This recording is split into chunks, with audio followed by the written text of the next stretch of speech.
first property you buy doesn't have to be the one that you live in. Buying smart could actually mean renting where you love and investing where it's going to grow.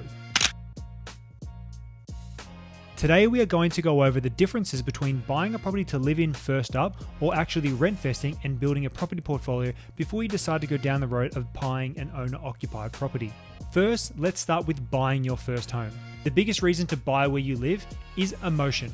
When you buy something to live in, you are emotionally attached to that property. You're emotionally attached to the home because you can envision a life there. You start to fall in love with the kitchen, you start to fall in love with the laundry, and that's where people start to overspend a little bit, but at the same time, it provides emotional stability. You're not at risk of a landlord kicking you out, and you're not at the mercy of rental increases. Sure, you have mortgage repayments, but you're the one with ultimate control over those mortgage repayments and how you actually manage them and pay off that debt. When you purchase to live in the property, there are so many government incentives to be able to purchase your first home because that's what the government wants you to do. They want you to become a homeowner, to be able to look after yourself as you approach retirement later in life. This means getting access to the First Home Super Saver Scheme, the First Home Guarantee, and even stamp duty concessions when you purchase a home to live in, provided you purchase in the right price caps. But there are some negatives to purchasing a home first and not investing where it's going to grow. The common sacrifice is actually purchasing further out than you want to live. This usually means purchasing 20 to 30 minutes out from where they usually would be living, where their social circle is, where their family is, and they're that little bit further away from work. When people buy to live in, they need to make sure that the property itself is in a condition and in a layout that is going to suit their lifestyle. If they have a growing family, they're going to need some extra bedrooms. But if they also want the property to be able to help build their wealth, they're going to want to buy something with a little bit of land, because we've all seen those inner city apartments go backwards in value. Another common trap for buying your first home to live in is actually maxing out your borrowing capacity for personal needs. This doesn't do you any favors when it comes to the purpose of your debt, because when you have an owner-occupied loan, that debt is not working for you and you need to work very hard to be able to pay down that loan faster and faster, and you need to implement strategies and become very disciplined with the way you pay down your debt to put yourself in a more favorable position in the next 5 to 10 years. And of course, there is a lot less flexibility when you purchase a home to live in.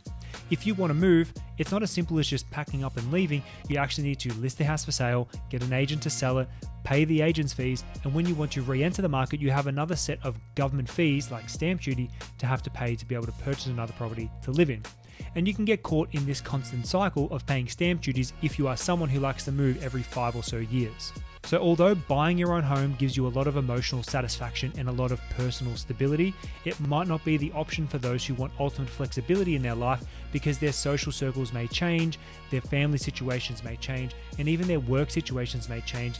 Although buying your own home will give you the ultimate emotional satisfaction and the ultimate emotional stability, if something does change within your life, whether that's a romantic partner, whether it's your friendship circles, whether it's even your job, your location is a lot less flexible. You might actually be reluctant to take on new work opportunities because it might not be something that suits your lifestyle, because you're in a fixed location because the property you purchased is where you are living. Now, buying an investment property first, or what's more commonly known as rentvesting. This is something that I personally subscribe to. I love where I live, but I can't necessarily afford to be able to purchase in the area that I'm currently living in. So what are the pros to rentvesting? When you go ahead to buying a property, you're going to be buying in a more affordable place that has potentially higher growth markets if you purchase correctly. Now, I wouldn't do this solo unless you know exactly what you're doing. I'd always employ a buyer's agent to be able to assist you purchase the right investment property. Another pro is that you get to leverage the rental income that you're going to be getting from the property that you're purchasing. This gives a nice little boost to people with a relatively low income, and this is especially useful for those who are actually living at home, because purchasing an investment property while you're on a low wage and implementing rental income can actually get you into a property that you wouldn't otherwise be able to afford if you're purchasing it to live in. The reason that I love it, it keeps the lifestyle ultimately flexible. If things change in my life, I can pivot very quickly. If I'm going to start a family in the next 2 years, we can upsize into a home that's going to fit us. But if I'm going to stay as I am, the smaller type apartment that I'm living in at the moment is absolutely perfect for me. So until my situation changes, I don't need to leave, well, unless my landlord decides to kick me out. And that segues me perfectly into the cons list. You are still paying rent elsewhere. Now, you can listen to all of the boomers when they say rent money is dead money, but so is interest, right? If we're paying rent, that's a roof over our head. If you're paying interest, sure, you own the property, but that's a roof over your head as well. You're essentially paying rent to the bank. Now, this will also work against you with your borrowing capacity, because at the end of the day, you need to put that into your living expense worksheet to make sure that you can still afford your rent while receiving rent on the other end as well. It also feels very detached, especially the asset that you buy. You have no personal and emotional connection to the asset because you're not living in it. You're essentially running it like a little business.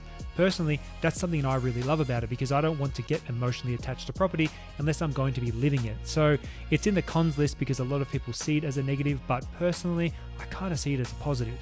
The other thing is that your property is in the hands of someone you don't know, right? You need a property to be managed by an experienced property manager, which aren't hard to find, but it's very easy to get the wrong one.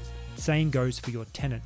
You can get a very, very bad tenant, and all of a sudden you have a lot of issues when it comes to the maintenance of your property because this person isn't actually looking after it. So when you're picking out your property manager and you're vetting your tenants, you need to make sure you're choosing the right people to be getting into your property to make sure you have the best chance of your property growing in value without over-the-top maintenance costs. Now, one thing that I actually didn't touch on with Rentvesting is that this is perfect for those who are still living at home with parents. If you have no urgency to actually move out of home and your parents have no urgency to kick you out of home, you might as well use your savings to buy an investment property. That way you can start growing your wealth while you're still at home. Generally, those in their early 20s have a relatively low income, so using the rental income to actually boost their serviceability is a really powerful tool. Rentvesting is a very strategic play and it needs to be very, very intentional. If you don't have a long-term 5 to 10 year mindset, this isn't going to work for you because you can't just switch up strategies halfway between because you're not going to get the full benefits out of it. So now we're going to move to the key factors to help you decide what's actually best for you. What are your short and long-term goals? You really need to assess, is ultimate flexibility something that you want, or are you on the cusp of starting a family and you want a home base and you don't necessarily want to be renting when you have a young family because you don't want the risk of being kicked out of the property that you're living in? Where do you want to live? If you can't necessarily afford where you want to live, then maybe Rentvesting's for you. But hey, if you can actually afford where you want to live, you have the right amount of deposit, you have the right income, that's going to fit your lifestyle, then maybe that's something you should be doing and then implementing strategies to aggressively pay down your owner-occupied debt so you can invest further on 5 to 10 years down the track. If you are someone who wants emotional stability in the property that they're purchasing, then buying to live in is for you. But if you're someone who is ultimately focused on wealth building, then Rentvesting potentially is the right strategy for you. It all comes down to your personal preference and what's actually going to suit you. So if you're someone who wants to run through the options and see what's going to be best for your particular situation, just reach out and book a call because I do this a lot. Not only for myself, but for a lot of my clients. So if you want to be guided through the process and guided through the decision making, reach out. I'll be more than happy to help.